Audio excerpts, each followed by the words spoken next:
नमस्कार. कॉम्प्रेन्शन क्लासमध्ये तुमचे मनपूर्वक स्वागत.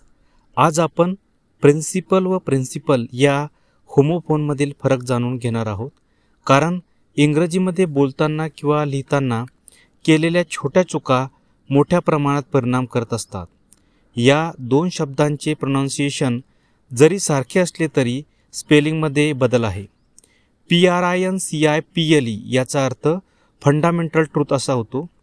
तत्व, नीतितत्व, मूलभूत तत्व, सामान्य नियम दर्शविण्यासाठी प्रिन्सिपल या शब्दाचा वापर होतो.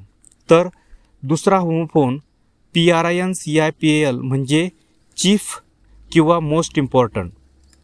प्राचार्य, संस्थाप्रमुख, नाटकातील प्रमुख भूमिका करणारा नट दर्शविण्यासाठी प्रिन्सिपल या शब्दाचा उपयोग होतो. So friends, thank you listening for this audio. Thank you very much.